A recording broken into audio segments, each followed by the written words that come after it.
తీర్పులోకి వెళ్ళే వారందరూ కూడా నరకలోకి పోతూ ఉంటారు.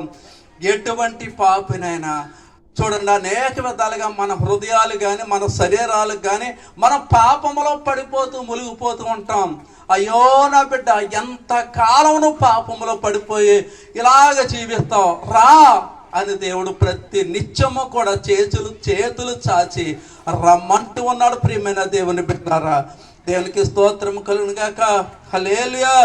ఇక్కడ మనం ఒకసారి చూసినట్లయితే 1 పేతురు 2:21 చదువుకుందాం. ఇక్కడ అంటున్నాడు, ఎందుకు మీరు పిలువబడుతురి, క్రీస్తుకు అడుగు జాడలయందు నడుచుకున్నట్లు మీకు మాదిరి ఉంచిపోయాను. దేవునికి స్తోత్రం కలుగును గాక.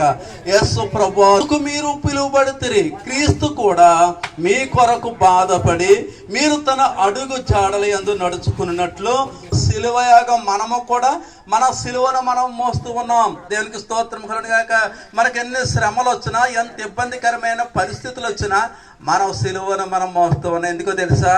ఆయన పునాది వేసిపోయాడు. ఆ సిలువ పునాది, ఆ సిలువ మీదే మన జీవితాన్ని కొడుతూ ఉన్నాం. ప్రియమైన దేవుని బిడ్డలారా, ఆయన పాపము చేయలేదు, ఆయన నోట ఏ కపటమును కనపడలేదు, ఆయన దూషించబడి బదులు దూషింపలేదు, ఆయన శ్రమ పెట్టబడి బెదిరింపక న్యాయముగా తీర్పు తీర్చు దేవునికి తను తాను అప్పగించుకున్నాడు. దేవునికి స్తోత్రం కలుగును గాక. ఇక్కడ అంటున్నాడు, శ్రమ పెట్టబడి బెదిరింపక. అంటే చూడండి, ఇక్కడ ఎవరైనా పెద్దోండి, ఎవరైనా ఒక ఎమ్మెల్యే కొడుకునో లేకుంటే ఎవరైనా కొంచెం పెద్దోడు ఎవడైనా అనుకున్నాడు, కొంచెం అంతా ఆయన ఏదైనా కొంచెం గాయమైందనుకో మనల్ని బెదిరించేస్తూ ఉంటాడు. మరి యేసు ప్రభువారు ఈ సర్వ సృష్టిని సృష్టించిన వాడు బెదిరించాడా? ఆయన అంటున్నాడు బెదిరింపగా. దేవునికి స్తోత్రం కలుగును గాక. ఆయన బెదిరించడం అంటే సమస్తం కూలిపోగాకంటే, వీళ్ళందరూ నాశనం అయిపోగాకంటే ఒక్క నిమిషంలో నాశనం అయిపోతారు. అటువంటి పరిస్థితులు ఆయన ఎక్కడైనా నోరు విప్పాడంటే ఎక్కడా నోరు విప్పలేదు. ప్రియమైన దేవుని బిడ్డలారా, మనకు మాదిరిగా ఉండిపోయాడు. దేవునికి స్తోత్రం కలుగును గాక. హల్లెలూయా.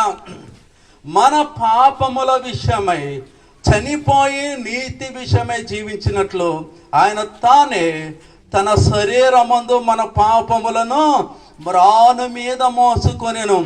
ఆయన పొందిన గాయముల చేత మీరు స్వస్థత పొందుతున్నారు.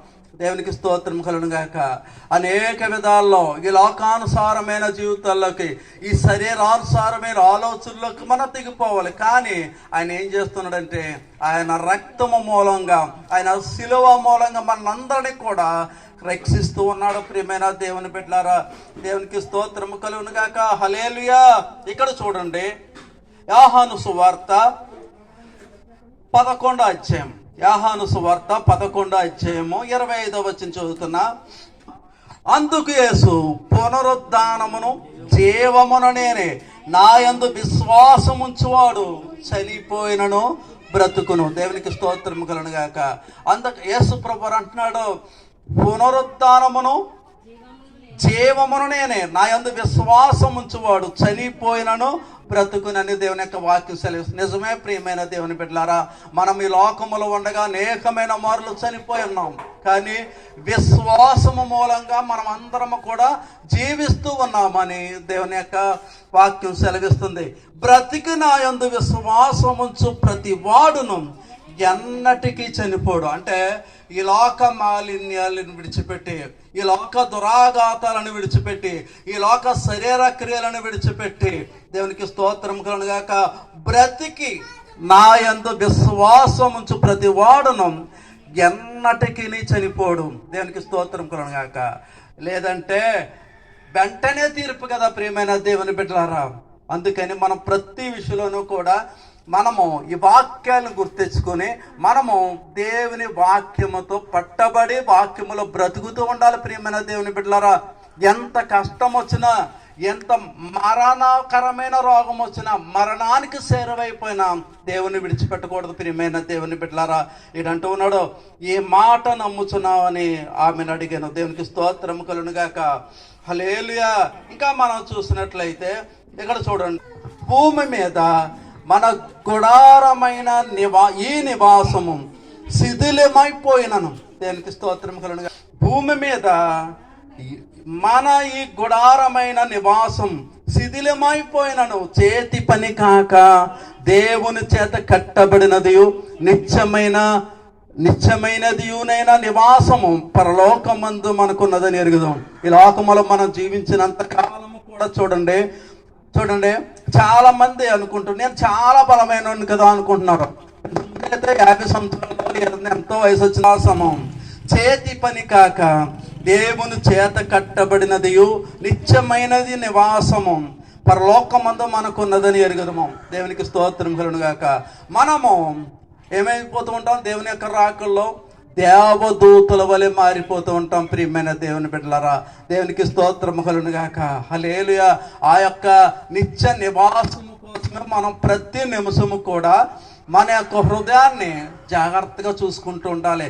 తీర్పులోనికి రాక మరణములో నుండి జీవములోనికి దాటి ఉన్నాడని మీతో నిత్యముగా చెప్పుచున్నాను. మృతులు దేవుని కుమారుని శబ్దము విను గడియ వచ్చుచున్నది, ఇప్పుడే వచ్చి ఉన్నది. దాని వినువాడు జీవింతురని మీతో నిత్యముగా చెప్తున్నాను. దేవునికి స్తోత్రం కలుగును గాక. మనము చూడండి, మనమందరం మృతులమే. ఎప్పుడు వాక్యము మనలో లేనప్పుడు మనందరము మృతులమే. ప్రియమైన దేవుని బిడ్డలారా, అయితే ఇక్కడ అంటూ ఉన్నాడు, మృతులు దేవుని కుమారుని శబ్దము విని గడియ వచ్చుచున్నది, ఇప్పుడే వచ్చి ఉన్నది. యేసు ప్రభువు అంటున్నాడు, ఇప్పుడే వచ్చి ఉన్నది. దాని వినువారు జీవింతురని మీతో నిత్యముగా చెప్పుచున్నాను. దేవునికి స్తోత్రం కలుగును గాక.